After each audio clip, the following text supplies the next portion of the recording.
नाज़रीन, वर्कशॉप में ॻोठाणनि मक़ामी वॾेरे जे नाइंसाफ़ियुनि ख़िलाफ़ एहतजाज कयो आहे। ॾिसूं था मीर ख़ान शरह जी ही रिपोर्ट। जी नाज़रीन, असां हिन वक़्तु मौजूदु आहियूं वर्कशॉप भरिसां जखड़ाऊ लॻ मक़ामी वॾेरे जे नाजाइज़नि जे ख़िलाफ़ उते जे ॻोठाणनि एहतजाजी मुज़ाहिरो कयो आहे।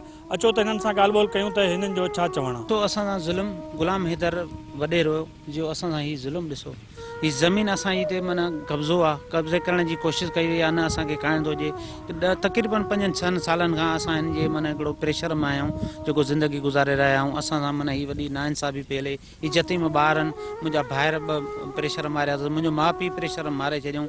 हींअर मूं त इहे मौतमार धमकियूं आहिनि त तूं ही असांखे ज़मीन ॾे, न त तोखे बि असां जेको आहे उहो ई कमु कंदासीं जेको अॻु उन्हनि सां चयो आहे। उन्हनि जो छा चयो आहे त तुंहिंजो छा थींदो, मां परेशान आहियां, ख़ुदा कुछ मुंहिंजी वार कयो। डेरन मां जान छॾाईनी, गुलाम हैदर, गुलाम मुस्तफ़ा, गुलाम इहो असांजी जान छॾाईनी, बराए महिरबानी ख़ुदा मां सभिनि खे वसाउनि खे अपील थो कयां त असां सां ॾाढी नाइंसाफ़ी आहे। असांजी बनी गिराबाद पई आहे, बंजर पई आहे, ऐं असां सां मासूम बच्चा नंढड़ा केॾा वञनि, असां न कंहिं मज़ूरी आहियूं न कम जा, ऐं असांखे मौतमार धमकियूं ॾिनियूं थियूं वञनि।